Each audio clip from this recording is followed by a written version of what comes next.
Ei. Queridos, boa noite a todos, a graça e a paz do Senhor Jesus, amém? Prazer tê-los aqui para mais uma noite de louvor, de adoração. Quero agradecer a presença de todos os nossos irmãos em Cristo Jesus e também daqueles que estão nos visitando aqui nessa noite. Eu não sei se já foi falado sobre o encontro com casais, ainda não, Wesley, então o Helder vai colocar ali para a gente. No próximo sábado, 18h30, nós temos o encontro com casais. Então, se você pretende ir, você tem até o dia 11 para você dar o seu nome, você vai ser direcionado como vai acontecer, onde vai acontecer, se você precisa levar alguma coisa, tudo isso vai ser combinado aí a partir do momento que a gente tem os nomes para a nossa melhor organização, ok? Queridos, nós estamos fechamos hoje pela manhã uma semana de oração e muito boa, por sinal, em todos os sentidos, tanto espiritual, como eu tive aí a surpresa de alguns lugares, além do espiritual, eu já ia falar o carnal também, mas não, as confraternizações foram muito boas, né? Para nossa surpresa, lá na casa da irmã Val, que inclusive fez agora uma cirurgia, já está bem, está em casa, graças a Deus. Acabou a oração, irmãos, tinha rodada de acarajé, foi um negócio muito, muito bacana, né? Então, assim, foi uma semana de oração muito legal e nós, hoje pela manhã, com um número até gracioso de pessoas, nós encerramos a semana de oração e nós louvamos a Deus por cada pessoa que se dispôs a estar presente aí nesses encontros de oração. Diante disso, e motivado pela semana de oração, eu quero falar nesta noite exatamente sobre a oração de Jesus, aquela oração modelo, obrigado, Vitor, que está lá no capítulo 6 de Mateus, conhecida como a oração do Pai Nosso. A minha expectativa aqui hoje é encorajar você a orar como Jesus ensinou. Você conheça aí as entrelinhas dessa oração, a estrutura dessa oração, por que Jesus foi motivado a ensinar a orar desse jeito, o que ele quer dizer para nós com isso aí, e a partir disso nós entendermos de fato um pouco mais sobre oração. E quando nós nos colocarmos a orar no próximo mês de oração, semana de oração, ou nas suas orações diárias na sua casa, você tenha plena consciência daquilo que você está fazendo quando você se ajoelha diante do Senhor. Ok? Então nós vamos ler aí Mateus capítulo 6. Nós vamos pegar aí a partir do verso de número 5. E quando vocês orarem, não sejam como os hipócritas. Eles gostam de ficar orando em pé nas sinagogas e nas esquinas, a fim de serem vistos pelos outros. Eu lhes asseguro que eles já receberam a sua plena recompensa. Mas quando você orar, vá para o seu quarto, feche a sua porta, ore a seu pai, que está em secreto, então seu pai, que vê em secreto, vai recompensar você. E quando orarem, não fiquem também sempre repetindo as mesmas coisas, como fazem os pagãos. Eles pensam que por muito falarem serão ouvidos. Não sejam iguais a eles, porque o seu pai já sabe do que você precisa, antes mesmo de você pedir. Então, nesse caso, vocês devem orar da seguinte forma: Pai nosso que estás nos céus, santificado seja o seu nome, venha o teu reino, seja feita a tua vontade, assim na terra como no céu. Dá-nos hoje o nosso pão de cada dia, perdoa as nossas dívidas, assim como nós perdoamos aos nossos devedores, e não nos deixe cair em tentação, mas livra-nos do mal, porque teu é o reino, o poder e a glória, para sempre. Amém. Pois se perdoarem as ofensas uns dos outros, o Pai Celestial também lhes perdoará. Mas se não perdoarem uns aos outros, o Pai Celestial não lhes perdoará as ofensas. Vamos orar ao nosso Deus? Pai, muito obrigado, Deus, por esse momento de leitura da Tua Palavra. Pedimos que o Senhor, pela Tua misericórdia e pela Tua graça, nos dê condições de extrairmos, ó Deus, desse texto, coisas importantes para a nossa caminhada cristã. Em nome de Jesus é que nós oramos, hoje e sempre. Amém. Queridos, eu preciso primeiro, quero chamar você aqui para olhar para esse texto, como eu falei inicialmente, nós vamos caminhar nele, mas antes, a minha ideia é contextualizar você, né, a respeito dessa passagem que começa, na verdade, no capítulo 1, no verso 1 do capítulo 6, e vai até mais ou menos aí, dentro desse assunto agora, no verso de número 18 do capítulo 6. O assunto aqui desse extrato que nós acabamos de ler é a oração, embora Jesus esteja falando de uma coisa para além da oração.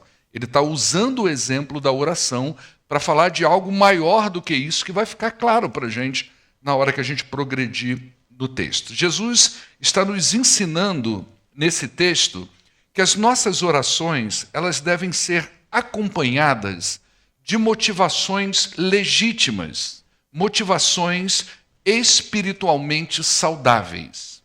E quando nós falamos sobre vida cristã ou comportamento religioso, e o ato de orar é um comportamento religioso, ele é uma ação religiosa, a gente faz isso porque nós estamos vinculados a uma religião.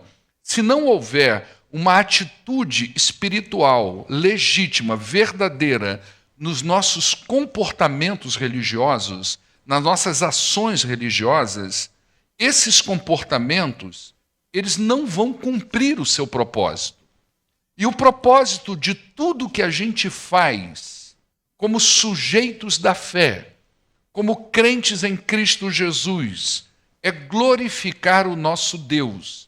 Esse é o propósito de tudo que a gente faz como crentes em Cristo Jesus. Sejam com palavras, sejam com atitudes, ou sejam com ações. Tudo que a gente faz precisa ter esse viés. Eu preciso glorificar o meu Deus. E esse texto, a gente vê que ele está dentro do famoso Sermão do Monte. E isso significa dizer que ele faz parte de uma série de ensinos de Jesus sobre atitudes éticas e morais daqueles que se tornariam posteriormente a família de Cristo. No Sermão do Monte, nós vamos encontrar o que muitos consideram como a cultura do céu na terra. Por isso que talvez seja tão difícil para nós olhar para o Sermão do Monte. É tão difícil para nós encarar o Sermão do Monte e se ver como pessoas que, de alguma forma, de uma maneira confortável, nós vamos conseguir fazer alguma coisa daquilo ali. Porque é algo que é divino, é algo que faz parte da família do Cordeiro. O Sermão do Monte, como eu brinco aqui às vezes, é coisa de crente. Só através de uma ação poderosa do Espírito de Deus, aquele poder que nós falamos hoje cedo, que os crentes recebem em Cristo Jesus, no livro de Atos, a gente falou hoje, só mediante a esse poder do Espírito é que a gente pode olhar para o Sermão do Monte e ver, nossa, eu posso caminhar nessa rua do Sermão do Monte, porque o Espírito de Deus me dá condições de trilhar essa rua, porque do contrário é algo muito difícil, porque é um extrato mesmo daquilo que é a vida junto da família do Cordeiro, é a vida do reino do Messias, é aquele tipo de comportamento. Então, essa cultura do céu na terra é o Sermão do Monte, e são ensinos que dizem exatamente do coração da vida espiritual. E eu entendo até que, quando Jesus falou isso aqui, e Jesus era judeu, a religião de Jesus não era cristã, cristãos somos nós. Jesus pertencia a uma religião judaica. E quando Jesus proferiu esse sermão, a expectativa era que os judeus entendessem isso e vivessem dessa forma. Então é um texto que serve tanto para eles quanto para os futuros cristãos que hoje somos nós, que abrimos as Sagradas Escrituras, lemos esse material e a gente pensa, nossa, que coisa fundamental, é o coração da vida cristã. Outra informação que eu julgo importante no Sermão do Monte é que esses ensinos do Sermão do Monte, eles vão mostrar uma diferença clara entre a religiosidade autêntica, verdadeira, legítima, e a religiosidade hipócrita, que era praticada pelos fariseus daquela época. E por que ela era hipócrita? Porque os fariseus eram aquele grupo dentro do judaísmo que mais preservava as escrituras sagradas. Eles foram levantados para isso. O farisaísmo nasce aproximadamente cerca de 250 anos antes de Cristo, como uma proposta de que, em função do avanço do helenismo no mundo antigo, eles pudessem preservar as escrituras sagradas no coração dos judeus. Então o farisaísmo nasce com essa proposta. Só que com o tempo ele foi se perdendo, ele se tornou fundamentalista, ele se tornou legalista. Então eram pessoas que estavam ali fiscalizando quem cumpria e quem não cumpria a lei. E Jesus falou, olha, isso é só aparência. Isso é para que os outros vejam que eles são alguma coisa, mas no final Jesus chegou a dizer assim, ó, isso é igual sepulcro caiado. E é uma coisa que eu gosto de ver, é quando eu vou ao cemitério ver a casa das pessoas lá. Né? Eu vejo que a diferença social vai até ali. Você vê que tem aquele que tem o jazigo pequenininho, o outro foi enterrado no chão, e de repente você se depara com um que você pensa assim, eu moraria aí, vivo mesmo. Né? Nossa, que coisa, o tanto que foi gasto de granito, o tanto embelezamento. Dali para baixo todo mundo é igual, mas até ali há uma diferença social. E Jesus estava dizendo, olha, a despeito de ser bonito, o que tem ali é o mesmo fedor, é a mesma podridão. Né? Tudo que tem ali dentro não presta mais. E esses homens eram desse jeito. Então, o Sermão do Monte é a diferença entre uma pessoa cujas suas motivações são realmente glorificar a Deus e a pessoa que, por vezes, em alguns casos, até mesmo sem perceber, ela desempenha bem um papel cristão, mas as motivações são voltadas para outros interesses que não são os interesses de glorificar a Deus.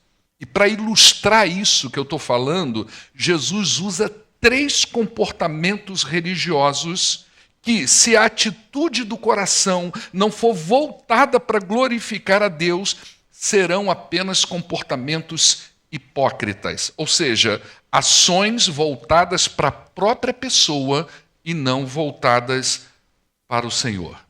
E aí ele vai falar primeiro, né, e para ilustrar isso, ele começa inclusive o capítulo 6, o verso 1 diz assim, tenham cuidado de não praticar as suas obras de justiça diante dos outros, para que vocês não sejam vistos por eles.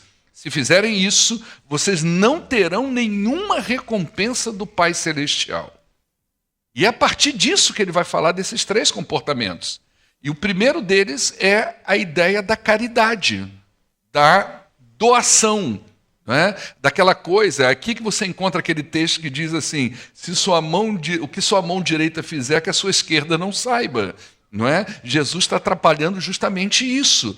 Qual é a motivação do coração quando você ajuda alguém? Ele está interessado na motivação do coração, nos pensamentos ocultos do coração, da alma. Então a questão para ele, a questão para Jesus, não tem nem tanto a ver com o que a mão está fazendo quando ela ajuda alguém, ou quando ela dá um dinheiro para alguém, mas a preocupação e o olhar de Jesus está, o que essa pessoa está pensando? O que está passando no coração dessa pessoa quando ela faz isso? E nesse sentido, existem 3 coisas que podem acontecer. Primeiro, nós podemos estar buscando elogio de outras pessoas. Então a pessoa vê você fazendo uma boa caridade, vê você participando de um movimento, olha, vamos comprar banco para a igreja, vamos comprar isso, e você prontamente se vai. E a pessoa olha para você e fala, poxa, que crente bacana. Às vezes é isso que a pessoa está buscando. Às vezes a atitude é outra. Ela não está mostrando para ninguém o que ela está fazendo. Você já viu aquelas pessoas que... Eu já vi isso muitas vezes, gente.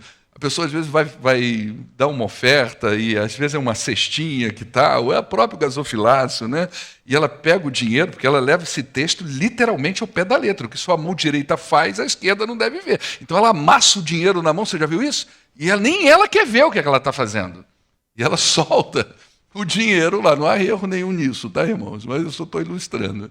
Mas às vezes ela está buscando uma satisfação pessoal. Ela se sente bem em fazer aquilo. A motivação não é glorificar a Deus. A motivação é confirmar para ela que ela é uma pessoa legal, que ela é uma pessoa boa. E quem sabe, ela até se convencer que ela tem um lugarzinho no céu. Mas ninguém está vendo isso. Mas no coração dela a atitude não é franca. Ou a terceira possibilidade é justamente ter algo autêntico no seu coração. Realmente. Não é? Você está buscando apenas a glória de Deus, é uma relação entre você e Deus. Então a primeira coisa que Jesus fala é a respeito das esmolas, da caridade que é dada, para falar de comportamento religioso. Depois ele vai falar da oração, que é o que a gente vai ver hoje aqui, que eu não vou nem avançar muito, porque a gente vai falar disso aqui hoje. E o terceiro comportamento religioso é o jejum, não é? E ele nem tanto recrimina o jejum aqui, como não recrimina o dar esmola, como não recrimina a oração, ele também não recrimina o jejum. Mas há uma crítica de Jesus, há um olhar de Jesus na forma como aquelas pessoas praticavam aquelas coisas, como elas faziam. Então, a ideia de Jesus de ensinar aos seus discípulos nós devemos fazer essas coisas, mas a gente deve fazer da forma correta. A gente deve fazer com o coração correto. Então, nessa sessão do sermão, Jesus estava contrastando dois tipos de espiritualidade. A farisaica, não é? Que é aquele comportamento religioso que tinha na época de Jesus, apenas para que as pessoas pudessem ver, e aquilo que viria a ser um comportamento, uma espiritualidade cristã autêntica. A espiritualidade farisaica, ela é voltada para o espetáculo. Ela é motivada pelo orgulho. E, nesse sentido, a recompensa esperada por essas pessoas era apenas o louvor dos outros. Era isso que eles buscavam, nada mais, nada menos do que isso. A espiritualidade cristã, por outro lado, ela é secreta. Ela é motivada pela humildade. E quem recompensa essa espiritualidade verdadeira e autêntica é o próprio Deus. E é isso que vai sendo tratado aqui dentro desse contexto para se falar de oração. Amém? Uma vez situado o contexto, não é? Dito isto, vamos ao nosso texto e vamos ver o que Jesus tem para ensinar para a gente aí, tá bom? Veja bem, a partir do verso 5, e do verso 5 até o verso de número 8, pegando um pedacinho, até o verso 8, Jesus vai falar de dois grupos que se colocam em oração. E desses dois grupos que Jesus está mostrando para nós, ele tem um ensinamento para os crentes. Olha, é assim que você tem que fazer, é assim que você não deve fazer, é assim que você tem que fazer. Ok? Então, o primeiro grupo que ele vai falar são o grupo dos fariseus, que ele chama de hipócrita. E ele fala uma coisa interessante sobre esse grupo. Ele vai dizer, eles gostam de ficar orando em pé. Essas pessoas têm prazer nisso. Elas querem fazer isso. Não é um comportamento que, vamos dizer assim, dá trabalho para eles. Eles ficam pensando, nossa, eu não quero ir para a reunião de oração na igreja. Eu quero ir. Eu gosto disso. Eu gosto desse movimento. Mas o que Jesus vai começar a falar para essas pessoas, sobre essas pessoas, é que, na verdade, eles não amam nem aquilo que eles estão fazendo, que é a oração, a despeito deles gostarem de fazer, mas eles não amam a oração, e eles não amam a Deus a quem eles oram. Eles adoram, na verdade, a oportunidade que a oração pública dá para eles se exibirem diante das outras pessoas. É isso que eles gostam. E é nesse ponto que Jesus está entrando. Jesus está mostrando que por trás dessa espiritualidade que parece bonita, desse comportamento que parece legal, se esconde um orgulho. E o que eles realmente desejam, segundo Jesus, é o aplauso das pessoas. E nesse sentido, Jesus fala que eles já receberam a sua plena recompensa. Não é isso que eles estão buscando? Já recebeu. Não tem mais nada para eles. E aqui, Jesus já vai sinalizando para a gente que o cuidado que nós precisamos ter é com a identificação com essas pessoas. Nós podemos ir à igreja, nós podemos ir a uma reunião de oração, nós podemos fazer parte de um ciclo de movimento espiritual pela mesma razão equivocada que levava esses homens a fazer essas coisas. A ir numa sinagoga, a se colocar em pé em oração. Ou seja, eles não iam para adorar a Deus, eles iam para que eles e os outros pudessem ser reconhecidos como espirituais. E isso pode acontecer com a gente. A gente começa a fazer coisas, a gente começa a orar, a gente começa a movimentar, mas não é para adorar a Deus. É para que nós mesmos e os outros nos reconheçam como pessoas espirituais. Esse texto vem mostrar para nós, gente, que nem tudo que é legal é bom. Ou nem tudo que é bom é legal. Dar louvor a Deus, ofertar aos pobres, jejuar, são comportamentos autênticos. Eles são autênticos por si mesmo. Ele está aí no coração da gente, a gente deve fazer essas coisas, as Escrituras ensinam isso para a gente.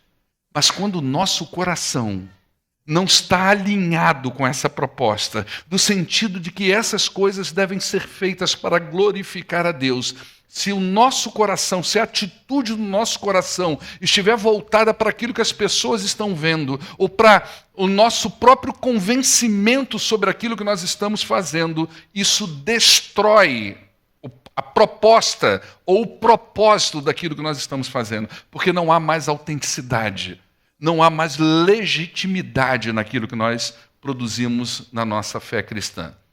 Nós podemos ver uma pessoa orando na igreja, nós podemos ver uma pessoa participando de campanhas e nós pensamos que essas atitudes são boas. Sim, elas são corretas, está certo.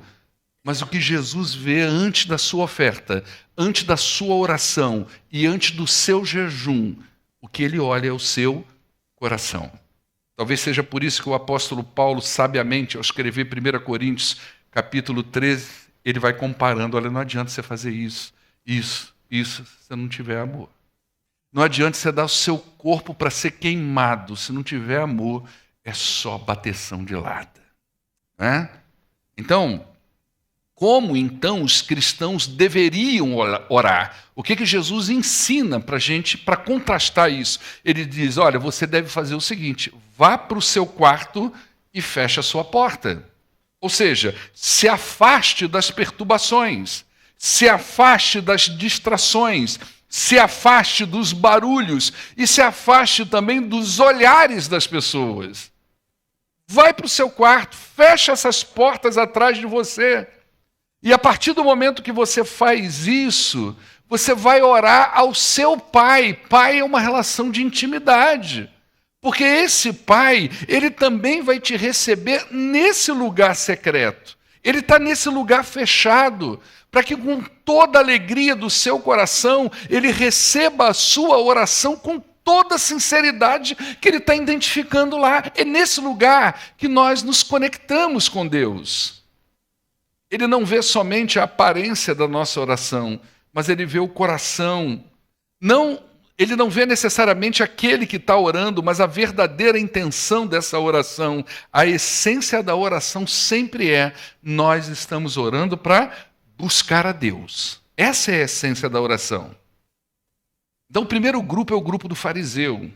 Jesus está dizendo, não se identifique aqui. Pelo contrário, em vez de você estar nos olhares das pessoas, no convencimento de si mesmo, vai para o quarto secreto, ninguém está te vendo lá. É lá que você vai se quebrantar. É lá que Deus está guardando você. É lá que Deus está esperando você de braços abertos. É lá que Ele conhece as intenções do seu coração. Depois ele vai para o outro grupo. Ele fala também de um grupo que os cristãos deveriam se diferenciar desse grupo.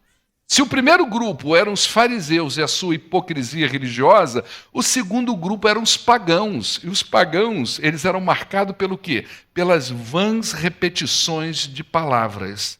Aquelas repetições intermináveis que acaba privando a oração do seu enfoque real. Você imagina uma coisa, vamos fazer o seguinte, né? Vamos pensar que eu chego aqui para você e falo assim, olha, chega em casa e ora 10 Pai Nosso. Aí você começa, Pai Nosso que estás no céu, santificado seja o teu nome, Pai Nosso seja feito. Quando vê, você está trocando tudo. O pão nosso de cada dia você já quer colocar antes do café da manhã. Porque é assim que a gente faz as nossas orações, a gente já pega o pão nosso e coloca na frente do reino e de seja feita a tua vontade. A gente quer o pão nosso de cada dia, não é verdade? E quando tal, sabe o que vai acontecer com você? A sua boca vai começar a dizer uma coisa, mas a sua mente vai estar em outro lugar. Você vai começar com aquelas repetições intermináveis que chega uma hora que não há conexão nenhuma com Deus a respeito daquilo que você está falando. Você não está meditando em nada do que você está dizendo, você apenas está num botão automático, repetindo e repetindo e repetindo aquelas palavras. E a gente pensa assim, será que é só isso? E quando eu venho para a igreja, eu venho para a reunião de oração, ou então num culto de domingo à noite, e o irmão está intercedendo aqui, e eu estou pensando, nossa, depois do culto vai ter aquele chocolate quentinho, não é verdade? E tal, e o malvadão está jogando, quanto é que está? E o Corinthians, e amanhã eu tenho uma conta para pagar. Quer dizer, a minha cabeça está completamente desconectada da realidade daquilo que está sendo proposto quando é orar. Quando nós estamos orando, nós estamos buscando a Deus, nós estamos nos conectando com o nosso Pai Celestial. Então Jesus está fazendo uma crítica no seguinte sentido, os lábios estão falando uma coisa e a mente está em outro lugar. E quando isso acontece, nós não estamos implicados com aquilo que nós estamos orando. Eu posso fazer uma oração pela Marina e eu posso não estar implicado nem com a Marina e nem sobre aquilo que eu estou colocando diante de Deus a respeito da Marina. E aí as minhas orações passam a ser uma vã repetição de palavras desconectadas, mas que não alcançam o propósito principal, que nós podemos dividir em duas partes, que é nós nos conectarmos com o próprio Deus em primeiro lugar e glorificar a Ele juntamente em primeiro lugar. Então Jesus está proibindo qualquer tipo de oração com a boca, quando a mente e o coração não estão envolvidas com aquilo que nós estamos orando. E a gente sabe que a gente não precisa sufocar Deus com excessos de palavras. Jesus vai dizer para a gente que Deus já sabe o que a gente pede. Gente, uma vez, eu estava pensando, não cheguei a estudar sobre isso, pesquisar sobre isso, sobre algumas orações poderosas que a gente vê na Bíblia. E a gente vê que ela não tem uma sequência muito grande de insistência com Deus sobre as coisas. São orações muito objetivas, muito pontuais e algumas até muito curtas. Simplesmente é o coração da pessoa com Deus. É como se Deus fizesse uma leitura daquela pessoa, uma leitura do coração daquela pessoa, entendendo a necessidade daquilo, e aquela necessidade cruza com a vontade de Deus para a humanidade, e Deus simplesmente... poderosa demais, não é? E a partir disso, desse ensinamento sobre esses dois grupos, Jesus vai dar para a gente um modelo de oração, uma diretriz, uma noção sistemática de como nós devemos organizar as nossas orações. E ele vai então entrar na oração do Pai Nosso. E a oração do Pai Nosso, se você vê, ela é dividida em dois blocos. O primeiro bloco, o pronome é completamente voltado para Deus. E o segundo bloco, o pronome, é completamente voltado para nós, não é? Então ele vai dizer: Pai nosso que estás nos céus, santificado seja o teu nome, venha o teu reino, seja feita a tua vontade, assim na terra como no céu. Então, dos versos 9 a 10, é o primeiro momento da oração, tá? Então ele vai dizer: Pai nosso que estás nos céus. O que é isso? A quem é dirigida as nossas orações? Nós não devemos clamar, ele não ensina que a gente deve clamar os antigos homens santos da Bíblia que já morreram. Não adianta. Não é aí que você tem que buscar. Ele nem ensina que a gente tem que orar ao Espírito Santo, né? Às vezes a gente se pega orando ao Espírito Santo. Espírito Santo, faça isso, faça aquilo. Ele não está dizendo que nós devemos orar ao Espírito Santo. Ele está dizendo: olha, existe alguém que deve ser dirigida a sua oração. E esse alguém é o nosso Pai, o Pai eterno, o Senhor dos céus e da terra. E a gente pode chamar ele de Pai. Jesus ensinou isso para a gente, porque se você for lá no Antigo Testamento, quem que é Deus? É o Senhor dos exércitos. Quem que é Deus? É o Criador dos céus e da terra. Não é? Aqui, quem é Deus? É o Pai. Não é? Então Jesus nos ensina a chamar Deus de Pai. E a gente pode chamar ele de Pai no sentido de que ele é o nosso Criador. O apóstolo Paulo fez isso lá em Atos capítulo 17, verso 28, não usando necessariamente a palavra Pai, mas falando que nós temos origem no nosso Criador, pois nele nós vivemos, nos movemos e existimos. Nós somos a geração dele, né? Viemos dele, ele é o nosso Criador. A gente também chama ele de Pai no sentido mais elevado da palavra, como Pai do nosso Senhor e Salvador, Jesus Cristo. Mas também chamamos ele de Pai porque em Cristo Jesus ele nos fez pertencente por adoção a essa família de Cristo. Então nós nos voltamos para o Senhor e nós chamamos ele de Pai. E aí a gente também leva em consideração o aspecto familiar desse texto, né? Ele é Pai de todos os crentes. Todos os crentes pertencem a um povo só, a uma família só, e nesse sentido a gente ora também uns pelos outros. Mas ele vai dizer assim: santificado seja o teu nome. Ora, como é que a gente pode santificar mais aquele que já é santo na sua plenitude da palavra, né? É um trecho da oração que exprime o desejo de que Deus seja honrado por todas as pessoas. Quando nós falamos no nome de Deus, a gente está falando de todos os atributos que envolvem o ser Deus. Sua sabedoria, sua santidade, sua justiça, sua misericórdia, sua verdade. E quando nós pedimos e oramos para que o nome de Deus seja santificado, nós estamos pedindo que ele seja conhecido por todo mundo, que ele seja honrado por todo mundo, que a glória de Deus seja aquilo que todas as pessoas busquem, não apenas os crentes, mas aqueles que ainda não tiveram um encontro com Cristo, que eles tenham o desejo no seu coração de honrar a Deus, de buscar a Deus e de encontrar a glória de Deus, e a partir daí ter um relacionamento santo com o Senhor.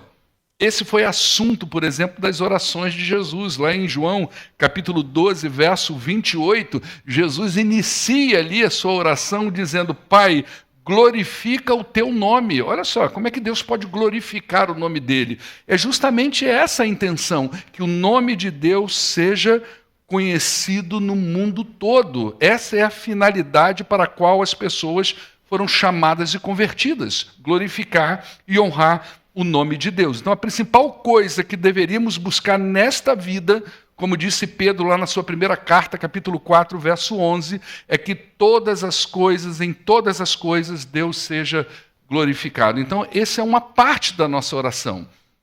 Esse pedido que nós devemos colocar diante de Deus para que o mundo conheça Deus e para que o mundo glorifique o nome de Deus. Depois ele diz: venha o teu reino. O que é isso? É o desejo que Jesus volte o mais breve possível. Quando nós pregamos o evangelho para as pessoas, quando a gente fala de Jesus, o reino vai se expandindo. Porque o reino inicialmente a gente entende o reino como o reino da graça, o reino da misericórdia, o reino de Deus no coração das pessoas. E o Espírito Santo aplica isso e reina no coração das pessoas, dando esse sentido de pertencimento ao reino e de direção a essas pessoas. Nós falamos um pouco disso nessa manhã.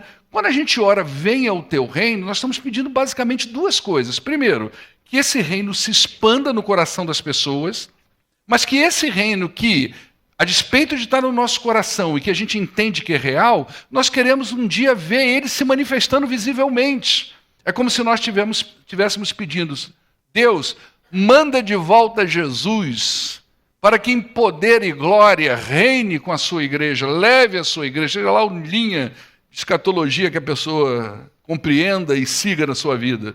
Não é? Mas a ideia aqui é, Jesus precisa voltar, e Jesus precisa estar com o seu povo. Não é? Então, ele vai dizer, venha o teu reino. Depois ele diz assim, seja feita a tua vontade, assim na terra como no céu. O que é isso? É aquela oração que Jesus está ensinando para a gente o seguinte, olha, nós devemos orar para que as pessoas aceitem a soberania de Deus. Ele já é rei, não é? Ele já é santo, ele precisa ser soberano no coração das pessoas. Nesse ponto nós oramos no sentido de que as pessoas obedeçam às leis de Deus, que elas se conformem com as leis de Deus, e que não só as pessoas, mas a gente mesmo. Nós também precisamos nos conformar com a vontade de Deus. E a nossa mais autêntica felicidade, ela consiste justamente na submissão a Deus. Gente, presta atenção numa coisa. Sabe aquele papo que você fala para o seu filho? E você diz a ele assim, olha, você vai ser feliz, filho. Você vai sofrer menos se você ouvir o seu pai e a sua mãe. Quantos pais aqui já disseram isso para os seus filhos? Você vai sofrer menos se me ouvir. É a mesma coisa, vem de Deus para nós. Você vai sofrer menos, você vai ser mais feliz se você se submeter à minha soberania e à minha autoridade. Né? Até aqui, Jesus está quebrando o orgulho e o egocentrismo. Né? Orar repetidamente a oração do Pai Nosso não é uma coisa tão difícil. A gente pode orar ela aqui 10 vezes. Né? Se implicar com o que ele falou até agora é que é o mais complicado. Depois dos versos 11 a 13, ele vai falar agora das nossas necessidades pessoais. Jesus não está nos privando de pedidos pessoais. Não é? Ele vai redirecionar os nossos pedidos para as verdadeiras necessidades. Presta atenção o que Tiago diz no capítulo 4, verso 3 da sua carta. Quando vocês pedem, ou seja, quando vocês oram, e entra nessa parte dos pedidos pessoais, vocês não recebem. Ele vai dizer, não recebe por quê? Vocês estão pedindo pelas coisas erradas. Não é? Então, qual é a coisa errada? Está pedindo para gastar nos seus prazeres. A gente pensa logo naquela coisa assim, nossa, prazer aqui é viagem. Isso não, é satisfação pessoal, é resolução de problemas pessoais. Então, a gente precisa aprender a fazer o pedido da coisa certa, e é isso que Jesus está ensinando. Então ele vai dizer, dá-nos hoje o pão de cada dia. Do que ele está falando? Necessidades reais e legítimas que nós temos. E aqui a gente pode considerar as nossas necessidades de sobrevivência. O pão nosso de cada dia envolve alimento. O pão nosso de cada dia envolve saúde. O pão nosso de cada dia envolve segurança, envolve trabalho, envolve família, envolve governo, envolve paz. Tudo isso está envolvido no pão nosso de cada dia. Não é só comida, é tudo que representa as nossas necessidades de sobrevivência. E aqui também nós estamos sendo ensinados por Jesus a reconhecer a nossa total dependência de Deus para suprir essas coisas na vida da gente. Lembra do povo de Israel que necessitava do maná no deserto? Aqui nós estamos dizendo para Deus, Senhor, nós necessitamos que o Senhor nos dê essas coisas, porque sem o Senhor nós não somos nada. Nós estamos confessando aqui no pão nosso de cada dia que nós somos pobres, fracos, criaturas necessitadas, e nós vamos suplicar a Deus, o nosso Criador, que tome conta de nós. Nós precisamos dele. Depois ele vai dizer assim, perdoa as nossas dívidas, assim como nós perdoamos os nossos devedores. Ele está falando de perdão de pecados. Nós temos uma dívida com Deus que só Ele pode perdoar, e Ele fez isso em Cristo Jesus. O perdão é indispensável para a nossa saúde espiritual. E Jesus está dizendo, olha, precisa ter essa oração. E em Cristo Jesus, nós temos isso, né? Nós conseguimos isso em Cristo Jesus. Quando ele acrescenta a expressão, assim como perdoamos os nossos devedores, veja bem, não confunda isso com a ideia de que se você for uma pessoa boa, perdoa as pessoas, né? A pessoa faz mal a você, você perdoa, e você fazendo isso, Deus vai apagar os seus pecados. Não pensa assim, sabe por quê?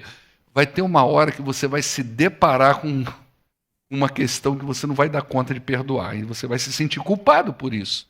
Não é isso que está sendo dito aqui, né? Isso aqui, o que Jesus quer dizer com isso, né, é que quando nós perdoamos uma pessoa, essa disposição que a gente tem para perdoar é uma evidência que nós fomos perdoados também por Deus. É difícil a gente imaginar uma pessoa orando e pedindo que Deus perdoe as suas faltas, mas o seu coração está cheio de amargura e de rancor. Ele não consegue perdoar uma pessoa, né? Isso seria uma hipocrisia igual a dos fariseus, e seria também orar sem meditar naquilo que a gente está falando, como os pagãos nas suas vãs repetições de palavras. Então, quando nós pedimos a Deus perdoa as nossas falhas, pressupõe que, ao ser perdoado por Deus, obviamente, a evidência de que nós recebemos o perdão pelo nosso pecado é quando nós estamos também com o coração aberto para perdoar as pessoas. Gente, isso é tão sério que nós devemos levar em consideração que essa é a única parte da oração que vem acompanhada de nota de rodapé. Os versos 14 e 15 não fazem parte da oração.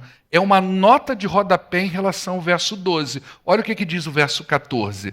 Pois se perdoarem as ofensas uns dos outros, o Pai Celestial também perdoará vocês. Não é? Verso 15. Mas se não perdoarem uns aos outros, o Pai Celestial não perdoará a ofensa de vocês.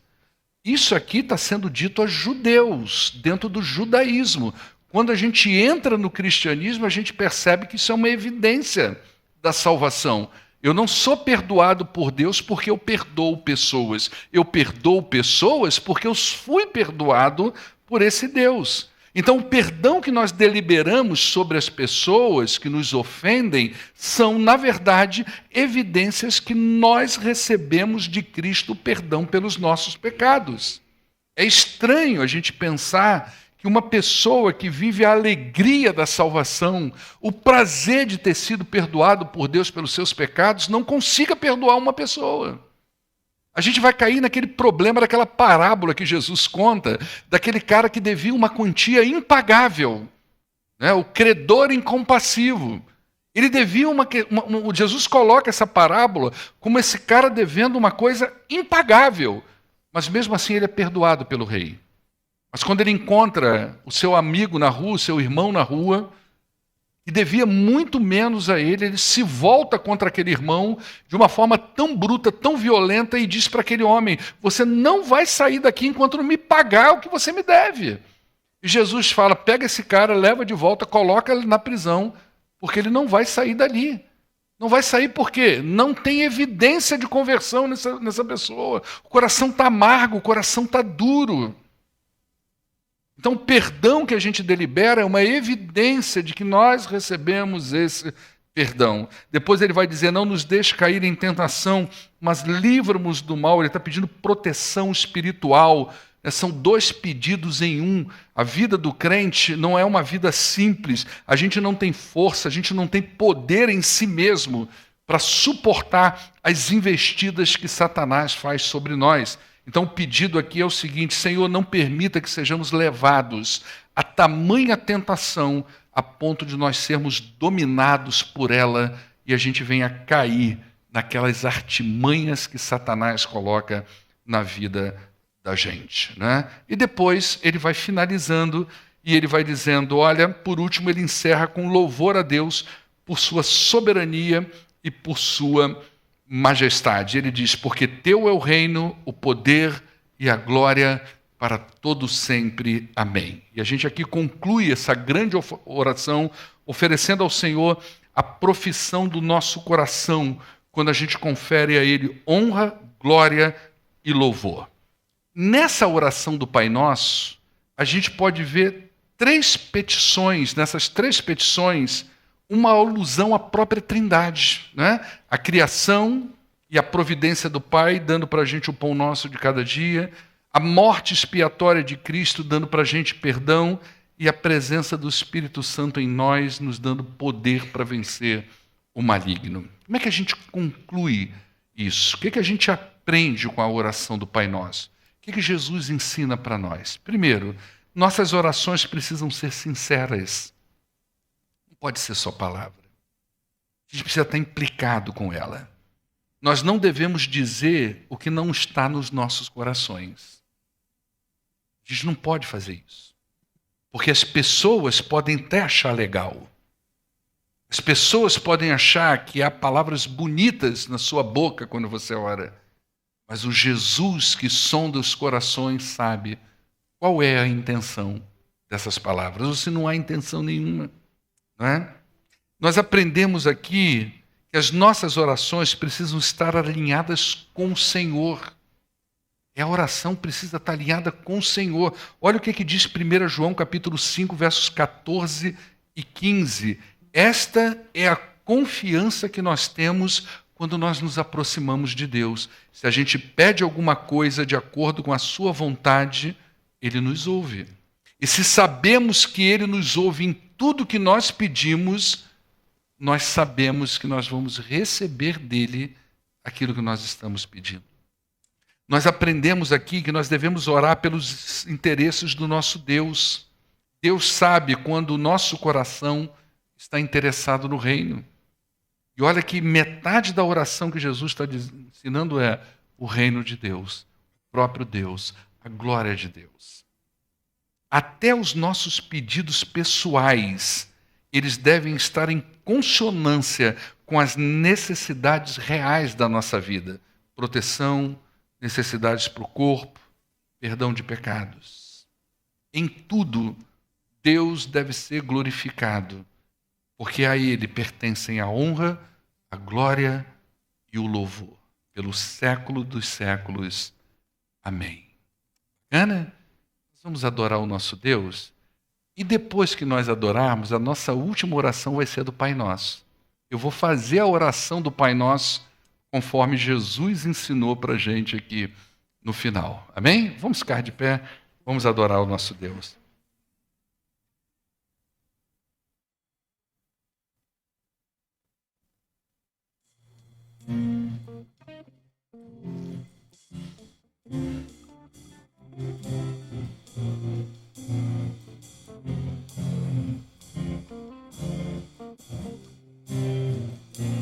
Nosso Pai, que o teu nome seja mantido santo, venha o teu reino, dá-nos hoje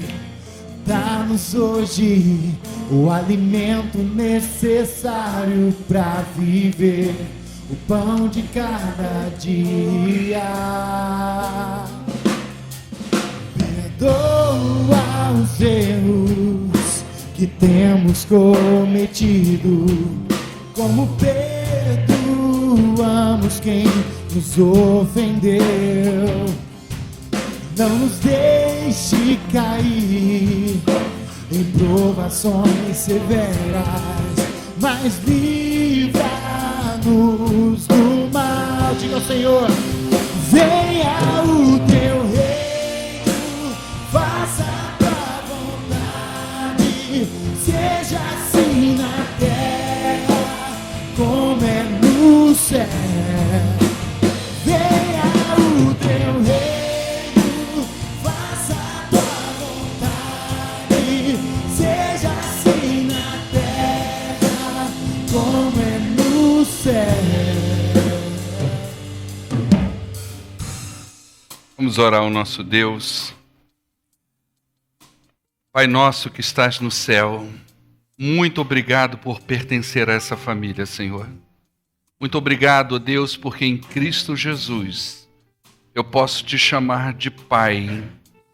O desejo do meu coração nesta noite, ó Deus, é que o teu nome seja conhecido em toda a terra e que todos se dobrem os joelhos diante da grandeza e da santidade do Senhor. Eu desejo também, Pai, que o teu reino se expanda no coração das pessoas, que as pessoas aceitem o teu governo na vida delas. E mais do que isso, Senhor, o meu desejo é que Jesus volte o quanto antes possível e nós possamos nos reencontrar com Ele finalmente. O governo do Senhor seja estabelecido em toda a existência. Pai, nós te pedimos hoje, ó Deus, que nos dê aquilo que nós precisamos para viver. Cuida, Pai, da nossa saúde, cuida da nossa proteção, do nosso alimento, para que tenhamos, ó Deus, forças necessárias para podermos, ó Deus, cumprir a Tua vontade nas nossas vidas, ó Deus. Porque nós queremos também, e é desejo do nosso coração, ó Deus, que todos se submetam à vontade e se conformem com a vontade do Senhor. Pai, perdoa os nossos pecados, ó Deus, perdoa as nossas faltas, como nós temos feito, ó Deus, com tantos outros irmãos, porque reconhecemos que, ó Deus, a nossa dívida já foi paga em Cristo Jesus, e nós vivemos a alegria do Senhor, ó Deus. Então, Pai, o nosso coração está aberto a perdoar os nossos irmãos. Então, Pai, perdoa as nossas falhas também, ó Deus. E, Pai, nos proteja, porque nós não temos força contra o mal. O Satanás, ó Deus, coloca ciladas debaixo dos nossos pés. Nós dependemos do Senhor, ó Deus, que não venha sobre nós nenhuma tentação que não possamos suportar, ó Deus, mas livra-nos de todas as artimanhas que Satanás tem colocado em nossas vidas, ó Deus. E pedimos isso entendendo, Pai, que do Senhor é o reino, do Senhor é a honra, do Senhor é a glória, do Senhor é o poder pelos séculos dos séculos. E nós oramos em nome do poderoso Jesus Cristo, aquele que é o nosso Senhor e Salvador. Em nome dele nós oramos. Amém. Amém, irmãos? Pareceu a oração do Pai Nosso? É a oração do Pai Nosso. Ok? Não é Pai Nosso estar no céu todo dia.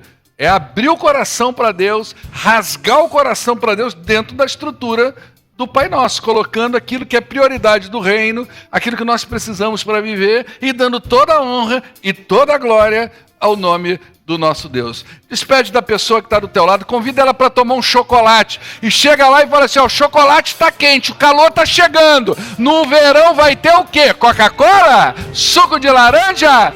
Deus abençoe a sua vida!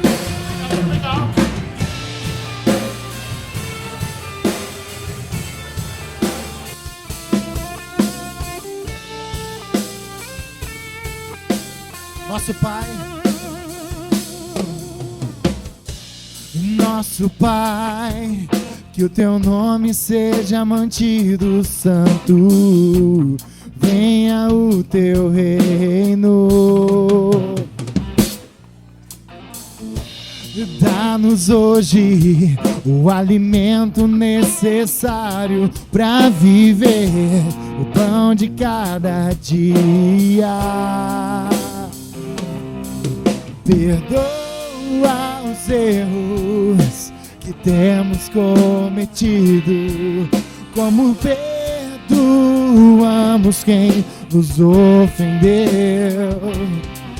Não nos deixe cair em provações severas, mas livra-nos do mal. Venha o teu reino, faça a tua vontade, seja assim na terra como é no céu.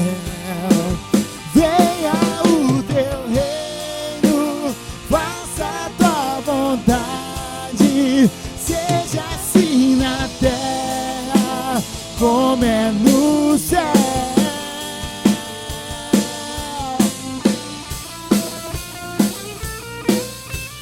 Tua vontade,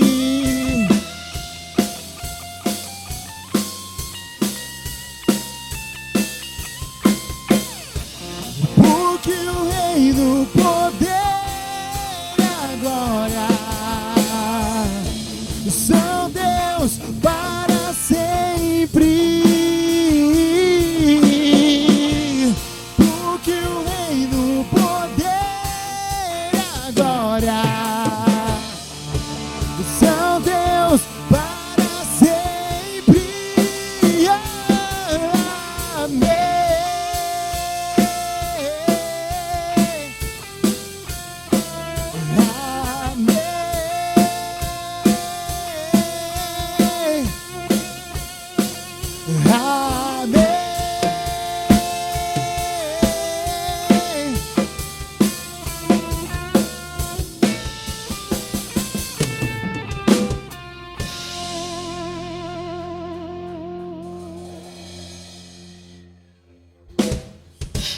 Glória a Deus.